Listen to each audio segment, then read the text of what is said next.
வணக்கம். இது உங்கள் சிவி ஜோன். எல்லாரும் எப்படி இருக்கீங்க? இப்போ பற்றின ஒரு சம்பவங்கள், அது மட்டும் இல்லாமல் ஓட்டிங்ஸ் பற்றின விஷயங்கள் எல்லாமே உங்களுக்கு சுட சுட கொடுக்கணும்னு சொல்லிட்டு மதியானமும் இனிமேல் வந்து ஓட்டிங்ஸ் ரிசல்ட்லாம் கொடுக்கலான்னு சொல்லிட்டு இந்த வீடியோ. ஸோ இதில் பார்த்தீங்கன்னா நம்ம யார் யாருக்கு எவ்வளோ ஓட்ஸ் வந்திருக்கு அப்படின்ற விஷயங்களை பார்க்கலாம். அது மட்டும் இல்லாமல் காலையிலேருந்து பார்த்தீங்கன்னா இந்த பொம்மை டாஸ்க் வந்தாலும் வந்துச்சு, அதில் யார் யார் என்னென்ன சம்பவங்கள் பண்ண போகிறாங்க, சரி அதை பற்றின ப்ரொமோ வருமானு பார்த்தா வேறு மாதிரி ப்ரொமோவை கொடுத்து டென்ஷன் பண்ணி விட்டாங்க.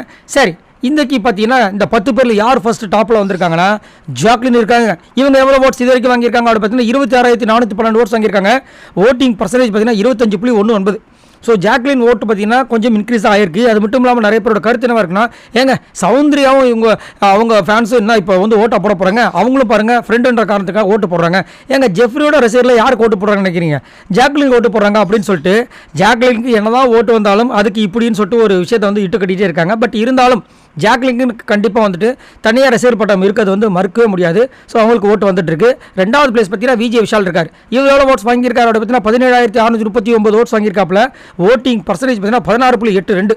ஸோ விஷாலுக்கும் பார்த்தீங்கன்னா கொஞ்சம் ஓட்டு வராமல் தான் இருக்குது. பட் ஆனால் கொஞ்சம் பதவிப்பாக இருக்குது. என்னென்னா விஷாலோட விஷயங்கள் இப்போ கொஞ்சம் டவுனில் போயிருக்கு. அதிலும் குறிப்பாக தர்ஷிகா விஷால் இவங்க இந்த லவ் கான்செப்ட் எப்போ ஆரம்பித்தாங்களோ அதுலேருந்தே பார்த்தீங்கன்னா ஒரு பெரிய பின்னடைவு. அதுக்கு முன்னாடி பார்த்தீங்கன்னா முத்துவை பற்றி எப்போ வந்து தவறாக பேச ஆரம்பித்தாரோ, சௌந்தர்யாவை பற்றி எப்போ வந்து பேச ஆரம்பித்தாரோ அதுலேருந்தே அவருக்கு வந்து பயங்கரமாக அடி விழுந்துகிட்டே இருக்குது. அதனாலே ஓட்டு பார்த்தீங்கன்னா ரொம்ப கஷ்டப்படுறாரு, ரொம்ப கஷ்டப்படுறாரு. மூணாவது பிளேஸ் பார்த்தீங்கன்னா அன்ஷிதா. இவங்க எவ்வளோ ஓட்ஸ் வாங்கியிருக்காங்க அப்படி பார்த்தீங்கன்னா 17,077 ஓட்ஸ் வாங்கியிருக்காங்க. ஓட்டிங் பர்சன்டேஜ் பார்த்தீங்கன்னா 16.29. இவங்களுக்கும் விஷாலுக்கும் பார்த்தீங்கன்னா கொஞ்சோண்டு 500 ஓட்டு மாதிரி தான் டிஃபரன்ஸ் இருக்குது. ஸோ கண்டிப்பாக வந்து அவங்க அடிச்சுட்டு மேலே போயிடுவாங்கிற மாதிரி இருக்குது. அது மட்டும் இல்லாமல் அன்ஷிதா விஜய் விஷாலை விட சூப்பராக பண்ணுறாங்க கேட்டிங்கன்னா கிடையவே கிடையாது. ஆனால் அவங்க நல்லவங்க. அந்த நல்லவங்கன்ற ஒரு கேட்டகரியால் இப்போ விஜய் விஷாலை விட அதிகமாக வந்து அன்ஷிதா வாங்குறதுக்கு வாய்ப்பு வருது. ஸோ விஜய் விஷால் கொஞ்சம் கரெக்ட் பண்ணால் நல்லா இருக்குன்றது என்னோட கருத்து. அதே மாதிரி அன்ஷிதாவும் பார்த்தீங்கன்னா கேமில் இன்னுமே நிறைய விஷயங்கள் கொடுக்கணும். வெறும் நல்ல பேரை மட்டும் வச்சு இவங்க இந்த வீட்டில் இருக்க முடியுமா அப்படி கேட்டிங்கன்னா ரொம்ப டஃப் தான்.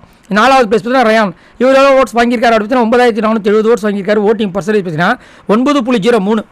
ஸோ ரயான் இப்படியும் ஒரு கோலு அப்படியும் ஒரு கோலு அந்த மாதிரி போயிட்டுருக்கு. அது மட்டும் இல்லாமல் இவருடைய கேம் திறமை வந்து கண்டிப்பாக நம்ம பாராட்டி ஆகணும். அது மட்டும் இல்லாமல் எல்லா விதமான டாஸ்க்கு, இந்த நாமினேஷன் ஃப்ரீ பாஸ் டாஸ்க்காக இருந்தாலும் சரி, வீக்லி டாஸ்க்கில் அவருடைய முழு எஃபர்ட்டை கொடுக்குறாரு.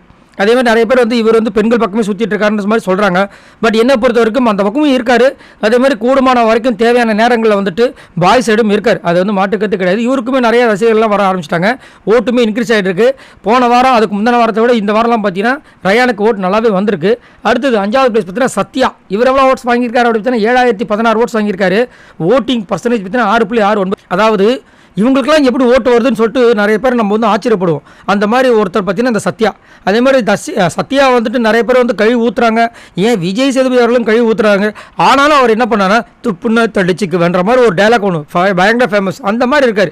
ஏங்க நீங்கள் இருக்கிற பாடிக்கும் வெயிட்டுக்கும் என்னமா பர்ஃபார்மன்ஸ் பண்ணலாம் அப்படி கேட்டால், ஏங்க டெரராக வந்து ஃபிசிக்கல் டாஸ்க்கே வரலையே, அதனால தான் இப்போ நான் டம்மியாக தெரியுறன்ற மாதிரி அவர் வந்து ஒரு பாவமான விஷயத்தை சொல்கிறாப்புல.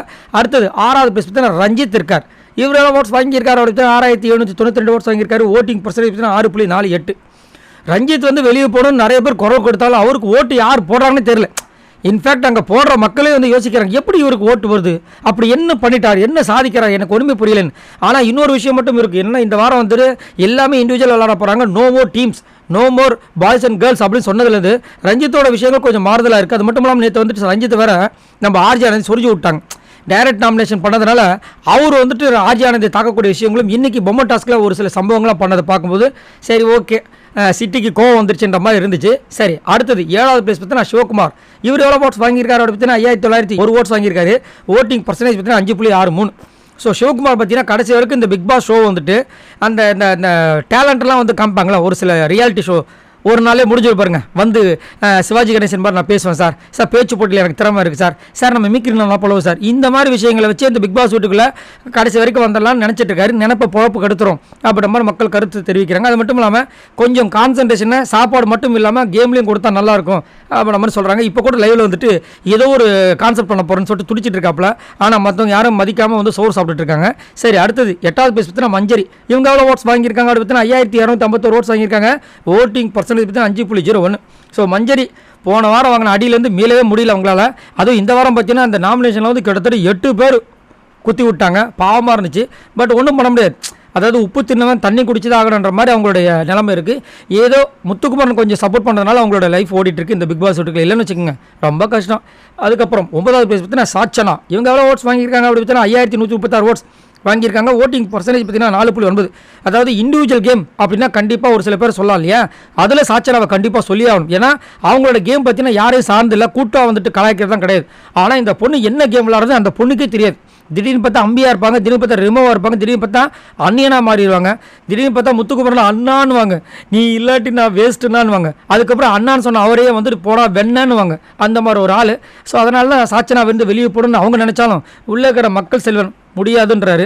சரி, லாஸ்ட்டாக பார்த்தீங்கன்னா ஆர்ஜி ஆனந்தி. இவங்க எவ்வளோ ஓட்ஸ் வாங்கியிருக்காங்க அடுத்து 4145 ஓட்ஸ் வாங்கியிருக்காங்க. ஓட்டிங் பர்சன்டேஜ் வந்து 3.95. அதாவது உண்டகலப்ப வேலை, அதுக்கப்புறம் இங்கே இருக்கிறது அங்கே சொல்கிறது, அடுத்தவங்களை பற்றி சொல்லி மண்டை கழுவுறது, சண்டையை மூட்டி விடுறது, இதை மட்டுமே செஞ்சு பிக் பாஸ் வந்து டைட்டில் வாங்கலான்னு ஒரு மனப்பால் குடிச்சிட்ருக்காங்க நம்ம ஆனந்தி. ஆனால் அது வந்து மனப்பால் கிடையாது, அது வந்துட்டு மாட்டுப்பால் ஆட்டுப்பால் அப்படின்ற மாதிரி வந்துட்டு நம்மளுக்கு தோணுது. சரியா? அதனால் வந்துட்டு ஆர்ஜி ஆனந்தி இந்த வாரம் கண்டிப்பாக வந்துட்டு வெளியே போகிறதுக்கு ரெடியாக இருக்காங்க. பாஸ்லாம் வாங்கிட்டாங்க, துணிமணிலாம் பேக்கப் பண்ணிட்டாங்க. பார்க்கலாம் என்ன நடக்குதுன்னு. ஸோ இவங்களார மொத்தமாக வாங்கின ஓட்ஸ் இது வரைக்கும் பார்த்தீங்கன்னா 1,4839 ஓட்ஸ் வாங்கியிருக்காங்க. ஸோ இந்த வாரம் கண்டிப்பாக வந்துட்டு ஆர்ஜி ஆனந்தி தான் போக போகிறாங்க. போகும்போது சாச்சனாவை கூட்டிகிட்டு போனால் கோடி புண்ணியமாக இருக்கும். பார்க்கலாம். ஸோ உங்களோட கருத்துக்களை சொல்லுங்கள். பாய் நண்பர்களே.